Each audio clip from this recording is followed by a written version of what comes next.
코로나19 사태로 여행객이 급감하며 면세업계는 매출이 반토막나며 생존 기로에 섰습니다. 면세업계가 정부의 공항면세점 임대료를 인하해달라고 호소했는데 정부는 중소기업 임차인에만 혜택을 줬습니다. 하지만 면세점 임대료의 90%가량을 차지하는 대기업은 대상에서 제외됐다고 합니다. 이를 두고 또 일부에선 실효성 없는 대책이 아니냐는 지적도 나옵니다. 문다희 기자입니다. 중국의 4드 보복과 일본 불매에 이어 이번엔 코로나19까지.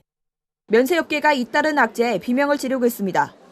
특히 코로나19 사태로 여행객이 줄며 면세업계 평균 매출이 60%가량 급감한 상황. 이에 면세업계가 공항 임대료를 인하해달라고 호소하자 정부는 지난달 27일 인천공항 내 면세점 임대료 인하 정책을 내놨습니다. 문제는 인하 대상을 소상공인과 중소기업 임차인에 국한한 겁니다. 정부 지원을 받을 수 있는 면세점은 중소면세점인 시티플러스와 그랜드 면세점 단 2곳. 정작 지난해 인천공항 면세점 임대료 중 91.5%를 낸 대기업은 제외됐습니다. 어려운 상황이 이어지자 하나투어 자회사인 SM면세점은 인천공항 면세점 신규 입찰을 포기했고 롯데면세점은 김포공항점을 임시로 닫았습니다. 코로나19 사태로 하루 매출이 100만 원가량으로 추락해 사실상 개점 휴업 상태에 놓였기 때문입니다.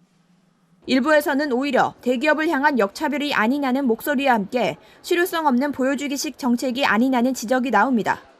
특히 면세업계뿐만 아니라 협력사와 공항 입점업체까지 임대료 인하 범위를 중견 대기업까지 확대해야 한다는 목소리가 거셉니다.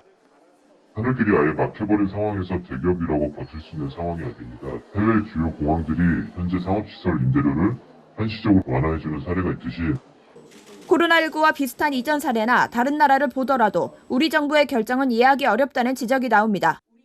실제 신종 인플루엔자와 금융위기가 불거진 2009년에는 인천공항의 대기업과 중소, 중견기업 모두 임대료를 10% 인하한 바 있습니다. 코로나19 사태로 싱가포르, 태국, 홍콩 등 외국 공항들은 면세업자들의 임대료를 일괄적으로 감면해준 상황. 업계의 비명을 외면한 정책이란 지적이 계속되는 가운데 인천공항공사가 오늘과 내일 면세점 입점업체들과 간담회를 갖기로 해 좀 더 실효성 있는 대책이 나올지 주목됩니다. 서울경제TV 문다희입니다.